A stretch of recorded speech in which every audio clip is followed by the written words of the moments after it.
నమస్కారం, BTV news కి స్వాగతం. ఈనాటి ముఖ్యాంశాలు.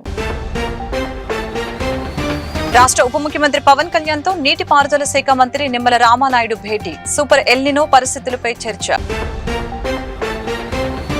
ఇంద్రకీలాద్రిపై ఘనంగా సాగుతున్న ఆషాఢం సార ఉత్సవం. అమ్మవారికి అత్యంత భక్తి శ్రద్ధలతో ఆషాఢం సార సమర్పిస్తున్న భక్తులు.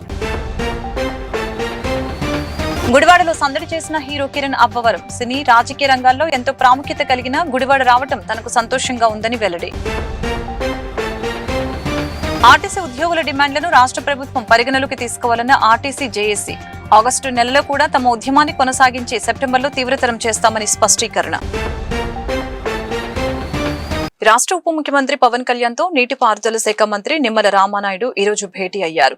సూపర్ ఎల్నినో పరిస్థితులపై చర్చించారు. సూపర్ ఎల్నినో తద్వారా రాష్ట్రంలో నెలకొన్న సాగునీటి సంక్షేమంపై రైతుల్లో అవగాహన కల్పించాలని పవన్ సూచించారు. రైతులతో ప్రత్యక్ష సమావేశాలు నిర్వహించి పరిస్థితుల్ని వివరించాలని అన్నారు.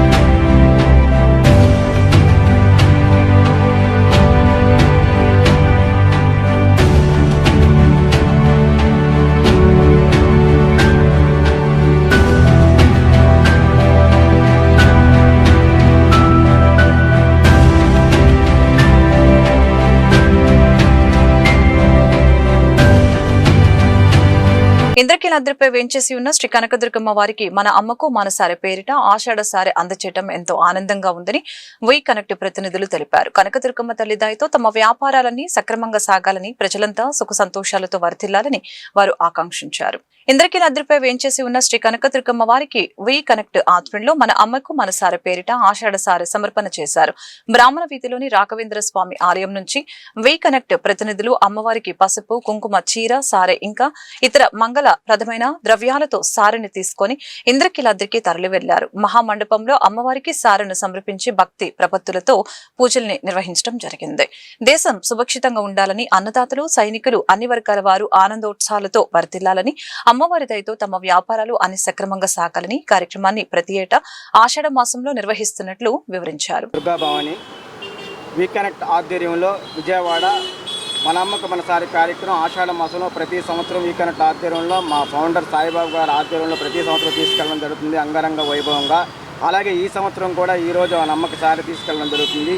ఈ కార్యక్రమం అంగరంగ వైభవంగా మన అమ్మకి తీసుకెళ్లేటువంటి కార్యక్రమంలో దుర్గమ్మ దీవెనలు మా అందరికీ ఉండాలని మనస్ఫూర్తిగా కోరుకుంటూ ఆ తల్లి ఆశీర్వాదం అందరికీ అందించాలనే అనుగ్రహంతో ప్రతి ఒక్క కుటుంబం సంతోషంగా ఉండాలని భావిస్తూ ఈ కార్యక్రమాన్ని నిర్వహించడం జరుగుతుంది. అండి ఈ కార్యక్రమానికి నేను చైర్పర్సన్గా నిర్వహించాను. అందరూ కూడా బాగుండాలి, మన విజయవాడ మొత్తం కూడా ఆనందంగా అందరూ సంతోషంగా ఉండాలనే కోరికతోటి వీ కనెక్ట్ గ్రూప్ చైర్మన్ గారు కోడూరు సాయిబాబు గారి ఆధ్వర్యంలో మనమ్మకు దుర్గమ్మకు సారె అనే కార్యక్రమంలో విజయవాడ బ్రాహ్మణ వీధి రాఘవేంద్ర స్వామి గుడి దగ్గర నుంచి బయలుదేరడం జరుగుతుందండి. అందరూ కూడా ఈ కార్యక్రమాన్ని విజయవంతం చేయడానికి మా ఫ్రెండ్స్ అందరూ కూడా. సినీ రాజకీయ రంగాల్లో ఎంతో ప్రాముఖ్యత కలిగిన గుడివాడ రావటం తనకు సంతోషంగా ఉందని ప్రముఖ హీరో కిరణ్ అబ్బవరం తెలిపారు. తనకు సన్నిహితుడైన ఎమ్మెల్యే రాముతో కలిసి తన సోదర సమానుడైన వంశీ నందిపాటి థియేటర్లో విజయోత్సవ వేడుకల్లో పాల్గొనడం మరింత ఆనందంగా ఉందని ఆయన పేర్కొన్నారు. గుడివాడలో చెన్నై లవ్ స్టోరీ చిత్ర యూనిట్ గురువారం సందడి చేసింది. చిత్రం ప్రదర్శితమవుతున్న G3 సింధూరా థియేటర్ కు హీరో కిరణ్ అబ్బవరం ఇతర చిత్ర బృందం చేరుకోగా అభిమానులు పెద్ద ఎత్తున కేరింతలు కొట్టారు. థియేటర్ యాజమాన్యం తీన్మార్ డప్పులతో వారికి ఘన స్వాగతం పలికింది. ఎమ్మెల్యే రాము ఈ చిత్ర హీరో కిరణ్ అబ్బవరాన్ని ఆత్మీయ ఆలింగనం చేసుకుంటూ స్వాగతించడం జరిగింది. ఎమ్మెల్యే రాము మరియు కూటమి నాయకులతో కలిసి కిరణ్ అబ్బవరం చిత్ర విజయోత్సవ కేక్ కట్ చేశారు. పర్యటనలో భాగంగా ఏజీకే స్కూల్ వద్ద గల I love Gudivada selfie point వద్ద ఎమ్మెల్యే రాముతో కలిసి కిరణ్ అబ్బవరం ఫోటోలు దిగుతూ సందడి చేశారు. ఆర్టీసీ ఉద్యోగుల డిమాండ్లని రాష్ట్ర ప్రభుత్వం పరిగణలోకి తీసుకోవాలని జేఏసీ కన్వీనర్ వై శ్రీనివాసరావు ప్రభుత్వం వెంటనే తన నిర్ణయాలను పునర్సమీక్ష చేయడంతో పాటు మూసివేసిన డిపోలను తిరిగి తెరవాలని JAC convener Y Srinivasarao convener Palisetti Damodar విజ్ఞప్తి చేశారు. ఎలక్ట్రిక్ బస్సుల కొనుగోలుకి తాము వ్యతిరేకం కాదని, కానీ ఆ పేరుతో ప్రైవేటు వ్యక్తులకు అప్పగించడం సమంజసం కాదని తెలిపారు. ఆర్టీసీ జేఏసీ ఆధ్వర్యంలో నిర్వహించిన మీడియా సమావేశంలో జేఏసీ కన్వీనర్ వై శ్రీనివాసరావు మీడియాతో మాట్లాడుతూ ఆర్టీసీ ఉద్యోగుల డిమాండ్స్ కోసం రాష్ట్ర వ్యాప్తంగా నిరసనలు తెలియజేస్తున్నామని, ఎలక్ట్రిక్ బస్సుల్ని ప్రైవేట్ నుండి తీసుకోవద్దని అన్నారు.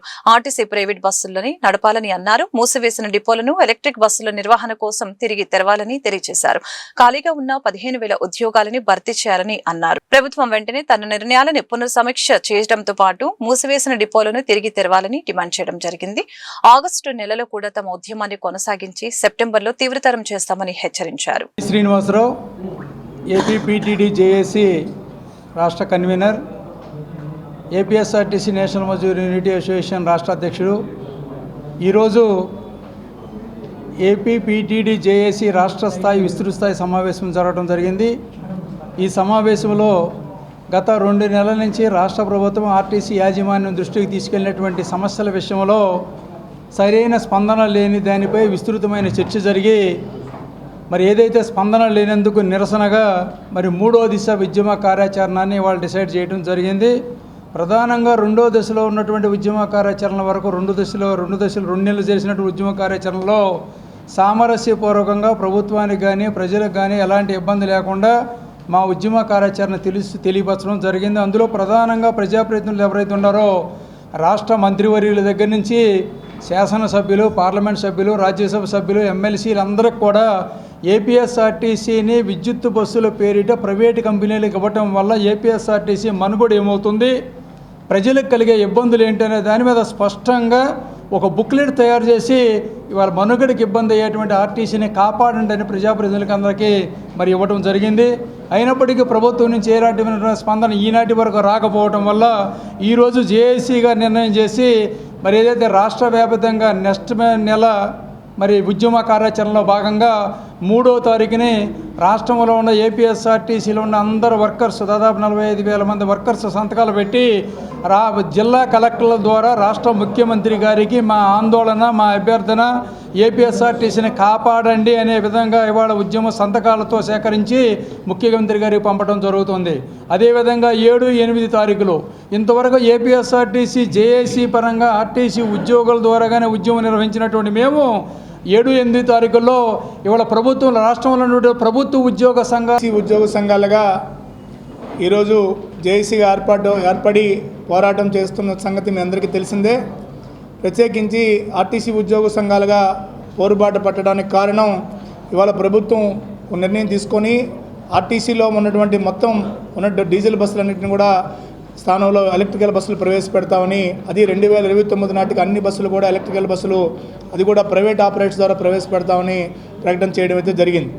దీని పట్ల ప్రభుత్వం తీసుకునే నిర్ణయం పట్ల ఉద్యోగులంతా కూడా తీవ్రమైన ఆందోళన ఉన్నారు. ఆర్టీసీ ప్రైవేటీకరణ కాబోతుందనే అభిప్రాయంతో ఉన్నారు. వాస్తవానికి అది కూడా వాస్తవమే మేము కూడా భావిస్తున్నాం.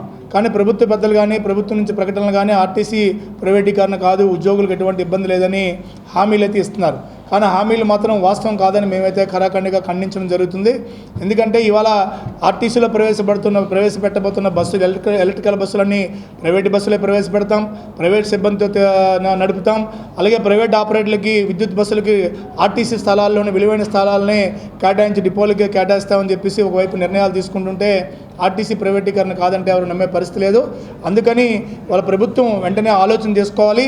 ఎలక్ట్రికల్ బస్సులకు మేము స్వాగతిస్తున్నాం, కానీ ప్రవేశపెట్టాలనుకునే ఎలక్ట్రికల్ బస్సులన్నింటినీ కూడా ఆర్టీసీ ద్వారా కొనుగోలు చేసి ఆర్టీసీ సిబ్బంది మెయింటెనెన్స్ చేసి ఆర్టీసీ సిబ్బందితో నిర్వహించాలని చెప్పేసి ప్రభుత్వానికి విజ్ఞప్తి చేయడం అయితే జరుగుతుంది.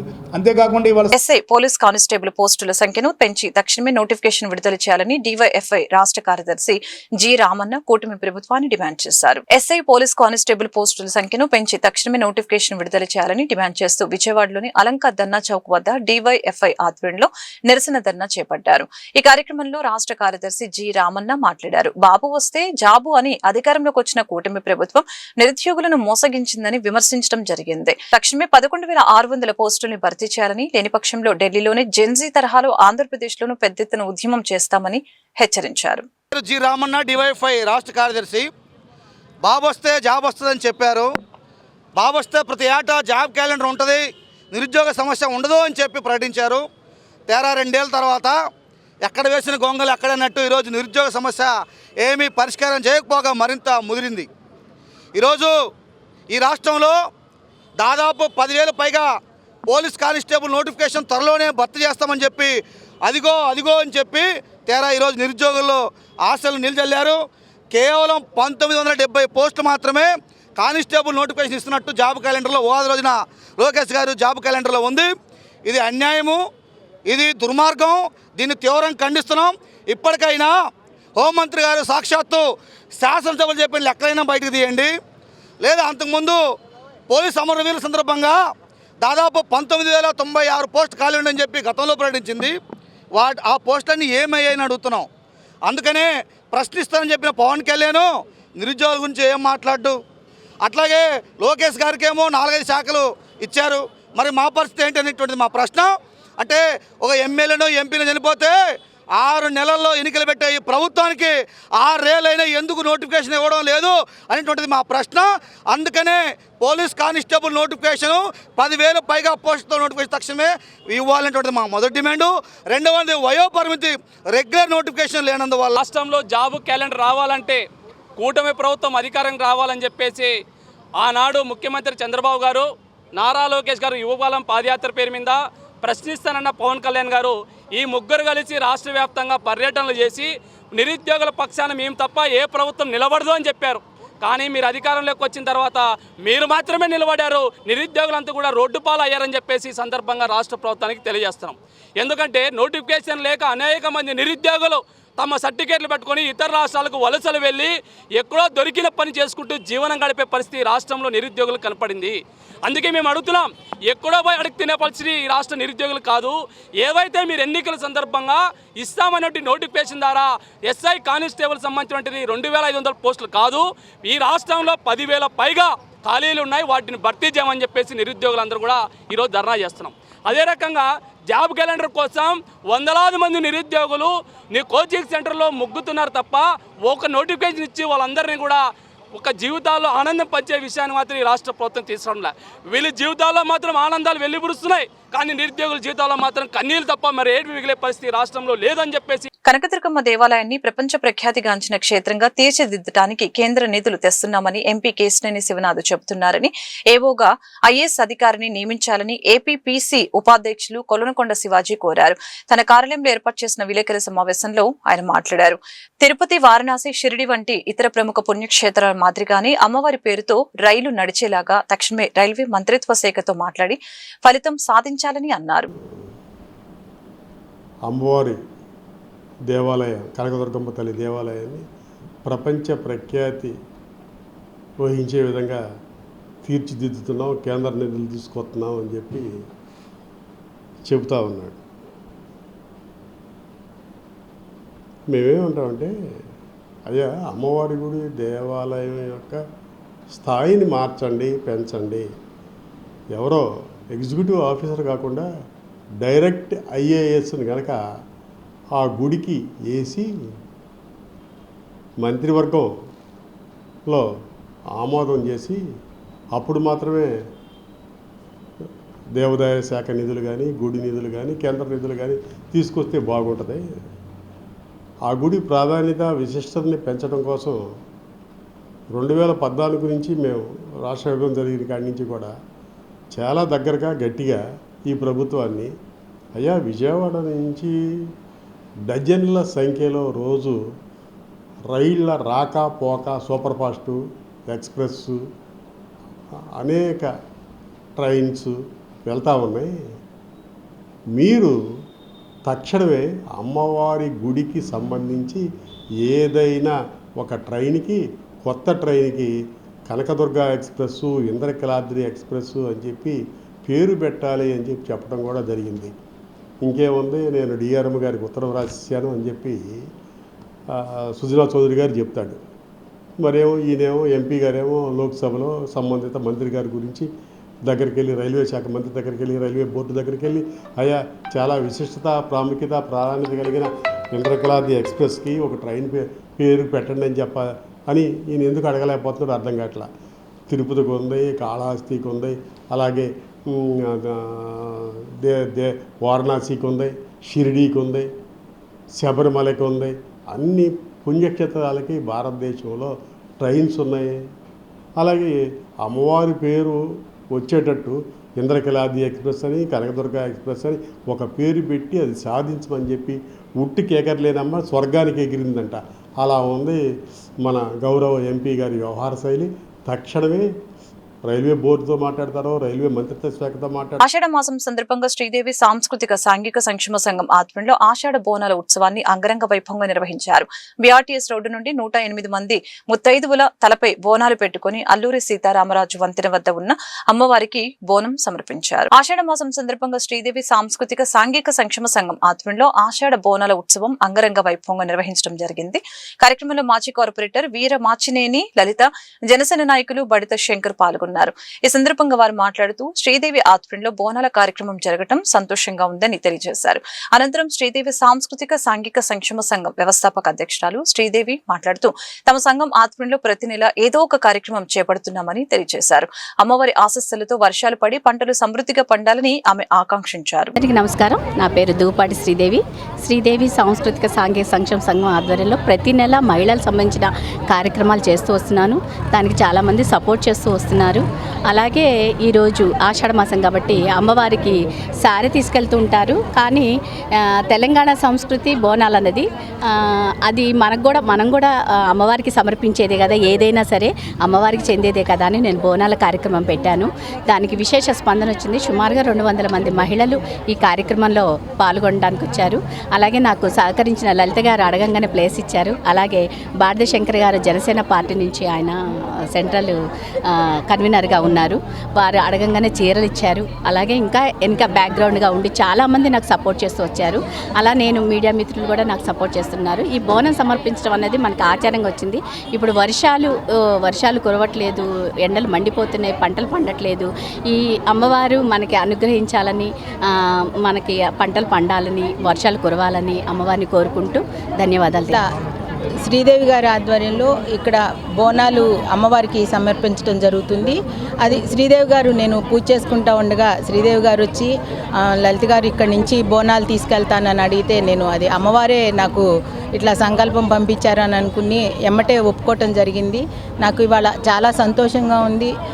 అమ్మవారి ఆశీస్సులు మన విజయవాడ ప్రజలందరికీ కూడా ఉంటాయని చెప్పని ఇక్కడి నుంచి బయలుదేరి అల్లూరి సీతారామరాజు వంతెన అవతల అమ్మవారి గుడి వెళ్ళవటం జరిగింది. అమ్మవారు అక్కడ బాగా విశిస్త. ఆ అమ్మవారి గుడి దగ్గరికి మేము బోనాలు తీసుకెళ్ళటం జరుగుతుంది. ఇట్లాంటి కార్యక్రమాల్లో పాల్గొనటం చాలా సంతోషంగా ఉంది. బాడి శంకర్ గారు కూడా రావటం జరిగింది. అందరం కలిసి అక్కడ అమ్మవారికి బోనాలు తీసుకెళ్తున్నాం. నేను ఇట్లా అమ్మవారిని నేను రెడీ చేద్దాము అని అనుకున్నాను. అనుకోకుండా ఇప్పటికిప్పుడు అమ్మవారిని ఇట్లా రెడీ చేసి తీసుకెళ్ళటం కూడా ఇది అమ్మవారి ఆశీస్సులు ఎప్పుడు మా అందరికీ ఉంటాయని చెప్పని నేను మనస్ఫూర్తిగా శ్రీదేవి గారి ఆధ్వర్యంలో ఆషాఢ మాసం సందర్భంగా బోనాల పండగ ఇది హైదరాబాద్ సంస్కృతి అయినా ఈ బెజవాడ నగరం అంతా కూడా బోనాలు పండగ చేస్తూ అమ్మవారిని తలసించుకుంటూ మరి ప్రతి ఏరియాలో కూడా ఈ బోనాల సంస్కృతి మనకి బ్రహ్మాండంగా జరుగుతుంది. మరి శ్రీదేవి గారు శ్రద్ధతో ఇక్కడ ఉన్న మహిళామూర్తులందరికీ కూడా మీరు వచ్చి ఒక చీర ఇవ్వండి అని అన్నారు. అమ్మ నేను వచ్చేదేముంది, మీ చేతులతోనే ఇవ్వండి, నేను పంపిస్తాను. మరి ఈ మహిళామూర్తులందరూ కూడా భక్తితో ఇంత పెద్ద ఎత్తున ఇక్కడికి రావడం, మరి మా సోదరి లలిత గారు మాజీ కార్పొరేటరు, అలాగే శ్రీదేవి గారికి ఇక్కడ ఉన్న మహిళామూర్తులందరికీ కూడా శిరస్సు వంచి నమస్కారం చేస్తూ ఇది అమ్మవారి ప్రాంతం. విజయవాడ నగరం అంతా కూడా అమ్మవారి సేవ చేస్తూ అమ్మవారి నీడను బతుకుతూ మనం అందరం కూడా వారి సేవలో ఉన్నాం. ఈ ఆషాఢ మాసం పిల్లల హక్కులను పరిరక్షించడంలో రాజీ పడే ప్రసక్తి లేదని, ఎక్కడైనా పిల్లలపై వేధింపులు, దోపిడీ, బాల కార్మిక వ్యవస్థ లేదా బాల్య వివాహాలు జరిగితే వెంటనే 1098 చైల్డ్ హెల్ప్ లైన్ కి సమాచారం అందించాలని APSC PCR chairman Vetukuri AVS Suryanarayana Raju పిలుపునిచ్చారు. గాంధీనగర్ ప్రెస్ క్లబ్ లో నిర్వహించిన పాత్రికేయుల సమావేశంలో ఆయన మాట్లాడారు. పిల్లల్లో పెరుగుతున్న చెడు అలవాట్లు, సోషల్ మీడియా దుష్ప్రభావాలు, బాల కార్మిక వ్యవస్థ, బాల్య వివాహాలు మరియు చిన్నారుల్ని నేర కార్యకలాపాలకు వినియోగించే ధోరణిపై కమిషన్ సభ్యులతో కలిసి అధ్యయనం నిర్వహించినట్లు తెలియజేశారు. ముఖ్యంగా సోషల్ మీడియా ప్రభావంతో పిల్లలు ఎదుర్కొంటున్న మానసిక సమస్యలపై అవగాహన కల్పించేందుకు ప్రత్యేక రాష్ట్ర వ్యాప్త ప్రచార కార్యక్రమాన్ని ప్రారంభించనున్నట్లు తెలియజేశారు. ప్రభుత్వం అమలు చేస్తున్న తల్లికి వందనం వంటి కార్యక్రమాల ద్వారా ప్రతి చిన్నారి చదువును కొనసాగించేలాగా కృషి చేస్తున్నామని ఆయన స్పష్టం చేశారు. అక్రమ రవాణా వ్యతిరేక దినోత్సవంగా మనం ప్రతి సంవత్సరం జరుపుకుంటాం. దానిలో భాగంగా ప్రతి సంవత్సరం ఒక థీమ్ని అనుకుని దానికోసం సంవత్సరం అంతా ప్రయత్నం చేస్తాం. దానిలో భాగంగా ఈరోజు ఆంధ్రప్రదేశ్ రాష్ట్ర బాలల హక్కుల కమిషన్ మరియు ఎల్ప్ స్వచ్ఛంద సంస్థ సంయుక్తంగా ఈ కార్యక్రమాన్ని నిర్వహించడం జరిగింది. ఈరోజు ఎవరైతే అక్రమ రవాణాదారులు ఉన్నారో వాళ్ళ వలలో అనేక మంది బాలలు కానీ యువకులు కానీ వాళ్ళ వలలో పడి వాళ్ళు నేరస్తులు కానప్పటికీ నేరగాళ్ళుగా మిగిలిపోతూ ఉన్నారు. దాన్ని ప్రజలలో అవేర్నెస్ తీసుకురావాలి. అక్రమ రవాణాదారుల పట్ల ఎటువంటి జాగ్రత్తలు తీసుకోవాలి అన్న దాని మీద ఈ సంవత్సరం మొత్తం మా కమిషన్ కానీ ఎల్ప్ సంస్థ కానీ దీని మీద రాష్ట్ర వ్యాప్తంగా ప్రచార కార్యక్రమాన్ని నిర్వహించటం జరుగుతుంది. మనందరికీ తెలుసు, గతంలో సరిహద్దులు దాటి ఉండేది, కానీ ఈరోజు అక్రమ రవాణా మన ఇంటి వద్దకు అలాగే సెల్ ఫోన్ల ద్వారా మన కుటుంబం దగ్గరికి చేరటం జరిగింది. అమాయక బాలలు కానీ యువకులు కానీ వాళ్ళని టార్గెట్ చేసుకుని ఏదైతే ఈ అక్రమ రవాణాదారులు ఉన్నారో వీరు రాష్ట్రంలో కూటమి ప్రభుత్వం అధికారంలోకి వచ్చిన తర్వాత మహిళలపై దాడులు పెరిగిపోయాయని, రెడ్ బుక్ రాజ్యాంగం నడుస్తుందని, సామాన్య మానవుడు సమాజంలో బ్రతకగలిగే అవకాశం లేదని వైఎస్ఆర్ కాంగ్రెస్ పార్టీ ఎస్ఎస్ఎల్ ఉపాధ్యక్షుడు కొమ్మూరి కనకారావు, వైఎస్ఆర్ కాంగ్రెస్ పార్టీ రాష్ట్ర ఎస్ఈసీ మెంబర్ జాన్ కెనడీ తీవ్రస్థాయిలో విమర్శలు గుప్పించారు. ప్రజాక్షేత్రంలో ప్రజలు అన్నిటినీ గమనిస్తూనే ఉన్నారని అన్నారు. అభివృద్ధి చేస్తానన్న చంద్రబాబు రాష్ట్రంలో జరుగుతున్నటువంటి దుశ్చర్యలకు సమాధానం చెప్పాలని డిమాండ్ చేశారు. వైఎస్ఆర్సీపీ ఎన్టీఆర్ జిల్లా కార్యాలయం నందు ఎస్ఎస్ఎల్ ఆధ్వర్యంలో మీడియా సమావేశం నిర్వహించడం జరిగింది. ఈ సందర్భంగా వైఎస్ఆర్ కాంగ్రెస్ పార్టీ ఎస్ఎస్ఎల్ ఉపాధ్యక్షుడు కొమ్మూరి కనకారావు, వైఎస్ఆర్ కాంగ్రెస్ పార్టీ రాష్ట్ర ఎస్ఈసీ మెంబర్ జాన్ కెనడీ మీడియాతో మాట్లాడారు. టీడీపీ ఎమ్మెల్యే అరవ శ్రీధర్ నుండి విజయవాడ టీడీపీ ఎస్ఎస్ఎల్ సొంగ సంజయ్ వర్మ వరకు మహిళలపై లైంగిక దాడులకి పాల్పడుతూ నిత్యం వార్తల్లోకి ఎక్కడం మనం తరచూ చూస్తూనే ఉన్నామని, ప్రజాక్షేత్రంలో ప్రజలు అన్నిటినీ గమనిస్తూనే ఉన్నారని తెలియజేశారు. రాష్ట్రంలో రాజకీయ కక్షలే ధ్యేయంగా కూటమి ప్రభుత్వం నడుస్తుందని ఆగ్రహం వ్యక్తం చేశారు. ఈ కార్యక్రమంలో M Prakash, NTR Krishna district SC cell observer P Sarath, India జిల్లా ఎస్ఎస్ఎల్ అధ్యక్షుడు జి శ్యాంబాబు, విజయవాడ సెంట్రల్ నియోజకవర్గం ఎస్ఎస్ఎల్ అధ్యక్షుడు మేదర సురేష్, వైఎస్ఆర్ కాంగ్రెస్ పార్టీ రాష్ట్ర సంయుక్త కార్యదర్శి P Chanti, YSR Congress party జిల్లా అధికార ప్రతినిధి K Jochi, YSR Congress party జిల్లా ఎస్ఎస్ఎల్ సెక్రటరీ ప్రేమ్, స్టేట్ ప్రచార కమిటీ జనరల్ సెక్రటరీ తదితరులు పాల్గొన్నారు. అనేక ఉదంతాలు చెబుతా ఉన్నాయి. ఈ రాష్ట్రంలో పూర్తిగా పరిపాలన గాడి తప్పి దోచుకోవటమే ప్రధాన వనరుగా పెట్టుకొని శాంతి భద్రత మొత్తాన్ని గాలి కుదిరేసిన క్రమంలో ఈరోజు రాష్ట్ర వ్యాప్తంగా దాడులు, అత్యాచారాలు, పోలీసుల యొక్క రాజ్యహింస పెరిగిపోవటానికి అనేక ఉదంతాలు చూస్తూ ఉంటే చాలా బాధేస్తూ ఉంది. ఈ నేపథ్యంలోనే తెలుగుదేశం పార్టీ వాళ్ళైతే ముఖ్యంగా అధికారం అంటే విచ్చలవిడితనం అనే దానికి విచ్చలవిడితనంగా పైనుంచి మొదలుకుంటే కింది వరకు జరుగుతున్నటువంటి నేపథ్యం మనం చూస్తున్నప్పుడు ఈ మధ్యకాలంలో అంటే నిన్న స్వయాన ఎన్టీఆర్ జిల్లాకు సంబంధించినటువంటి ఎస్సీసీఎల్ తెలుగుదేశం పార్టీకి సంబంధించినటువంటి సొంగ సంజీవ్ వర్మ అనే అతను ప్రధానంగా కేసినేని చిన్ని అనుచరుడు. తను భార్యే నా భర్త నన్ను వేధింపులకు గురి చేస్తున్నాడు, చిత్రహింసలు పెడుతున్నాడు, అదేవిధంగా తల్లి కూతురని కూడా వరుస చూడకుండా అనేక వేధింపులకు గురి చేస్తున్నాడు అనేటువంటిది వేరే అమ్మాయి మోజులో పడి అనేక మంది మహిళలతో అక్రమ సంబంధాలు పెట్టుకొని ఆ వీడియోలు కూడా ఈ మధ్య బయట రావడం జరిగింది. స్వయాన కంప్లైంట్ ఇచ్చినా కూడా పోలీసులు పూర్తిగా పక్కన పెట్టేశారు. కారణం ఏంటంటే ఇతను విజయవాడ ఎంపీ కేశినేని చిన్ని గారు అనుచరుడు కాబట్టి, మా పార్టీ వాళ్ళు కాబట్టి ఈరోజు తెలుగుదేశం పార్టీ చొక్కాలు దొరుకున్నటువంటి పోలీసులు ఆ కేసును కూడా పట్టించుకున్నటువంటి పరిస్థితి కనపడతా ఉంది. ఇదే కాదు, రాష్ట్రంలో ఈ మధ్యకాలంలో సొంగ వర్మ వరకు వీళ్ళ చేసిన అభివృద్ధి ఏంటంటే మహిళల మీద దాడులు, మహిళల్ని హింసించడం. నాకు అన్యాయం జరిగింది, నీ తెలుగుదేశం కార్యకర్త నా ఇంటి మీద పడి ఇలా దోచుకుంటున్నాడు, నన్ను ఈ విధంగా కొడుతున్నాడు, ఈ విధంగా నన్ను వివస్త్రం చేసి అవమానపరుస్తున్నాడని చెప్పి ఈ రాష్ట్రంలో పోలీసు వారు కంప్లైంట్ ఇచ్చిన ఆలకించే నాథుడే ఈ రాష్ట్రంలో కరువయ్యాడు. ఏం జరిగింది మీ అభివృద్ధి? దళితుల మీద దాడులు, ప్రశ్నించిన వాళ్ళని జైలుకు పంపటం, ప్రతిపక్షాల మీద దుమ్ము పోయటం, ఇది తప్ప. మేము నిజంగా ఈ రాష్ట్రంలో సంక్షేమం ఈ విధంగా మేము అమలు చేశాం, మీరు చెప్పిన పథకాలు ఈ విధంగా మేము నెరవేర్చాం అని గుండె మీద చేసుకుని చెప్పుకునే దమ్ము ఈ తెలుగుదేశం పార్టీ నాయకులకు కానీ, ఎమ్మెల్యేలకు కానీ, మంత్రులకు కానీ, ఎంపీలకు కానీ ఉందా? వైఎస్ఆర్ కాంగ్రెస్ పార్టీ తరఫున ఈ ప్రభుత్వాన్ని ఒకటే అడుగుతున్నాం.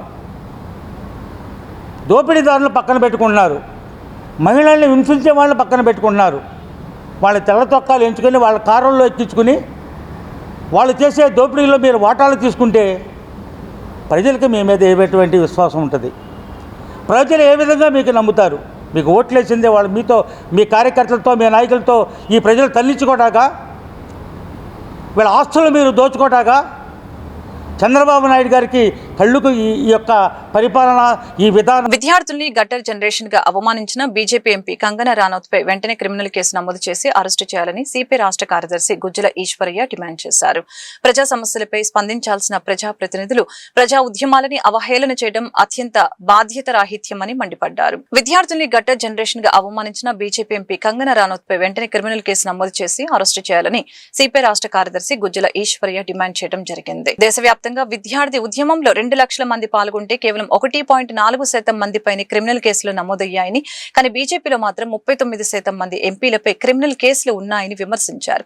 తెలుగు రాష్ట్రాలకు చెందిన బీజేపీ నేతలు ఈటెల రాజేందర్ పై 45, బండి సంజయ్ కుమార్ పై 42, రఘునందన్ రావు పై 29, సీఎం రమేష్ పై 5 కేసులు ఉన్నాయని పేర్కొంటూ కంగనా రనౌత్ పై కూడా 8 కేసులు ఉన్నాయని తెలిపారు. కేవలం 16 లక్షల ఎకరాల్లో రైతులు విత్తనాలు నాటే పరిస్థితి వచ్చిందని ఆయన ఆందోళన వ్యక్తం చేశారు. రాష్ట్ర ప్రభుత్వం వెంటనే కరువు ప్రభావిత ప్రాంతాలని ప్రకటించి ప్రత్యేక సహాయ ప్యాకేజీని అమలు చేయాలని అనడం జరిగింది. కరువు ప్రాంతాల్లో సిపిఐ శ్రేణులు పర్యటించి ప్రభుత్వ విధానాలపై ఆందోళన చేపట్టాలని ఆయన పిలుపునిచ్చారు. దేశవ్యాప్తంగా విద్యార్థులు నీట్ పరీక్ష లీకేజ్ అయిన తర్వాత నైతిక బాధ్యత వహిస్తూ రాజీనామా చేయమని డిమాండ్ చేసి 45 రోజులు ఈ దేశంలో విద్యార్థి యువజనోద్యమాలు ఉవ్వెత్తున ఎగిసిపడ్డాయి. దానికి నైతిక బాధ్యత వహిస్తూ జంతర్ మంతర్ దగ్గర జరిగినటువంటి ఆమరణ నిరాహార దీక్షకు తార్కాణంగా ఈ దేశ విద్యాశాఖ మంత్రి ధర్మేంద్ర ప్రధాన్ గారు రాజీనామా చేశారు. ఆ రాజీనామా సందర్భంగా భారత ప్రభుత్వం చర్చలకు ఆహ్వానించి విద్యార్థులపైన కేసులు పెట్టము, పెట్టిన కేసులు ఉపసంహరించుకుంటాం, 21 మంది విద్యార్థులు ఎవరైతే ఆత్మహత్య చేసుకొని చనిపోయారో వారికి నష్టపరిహారం చెల్లిస్తాం, అదేవిధంగా విద్యారంగంలో అనేక మార్పులు తీసుకొని రావడానికి ఒక కమిటీ వేస్తామని చెప్పేసి విజ్ఞప్తి చేయడం జరిగింది. ఇది త్రూ పత్రికల్లో, టీవీలలో, మీడియా ద్వారా భారత ప్రజలందరికీ తెలిసినటువంటి విషయం. అయితే ఈరోజు బీజేపీ ప్రభుత్వం తను ఇచ్చినటువంటి మాటను తప్పుతూ విద్యార్థులపైన దాదాపు 2873 మంది విద్యార్థులపైన క్రిమినల్ రికార్డులు ఉన్నాయని, కేసులు ఉన్నాయని చెప్పి వారిని అరెస్టు చేయడానికి ఈ ప్రభుత్వం పూనుకుంది. అంటే నేర చరిత్ర ఉంది కాబట్టి వారిని మేము అరెస్టు చేస్తున్నామని చెప్పి ఈ ప్రభుత్వం ప్రకటిస్తూ ఉంది.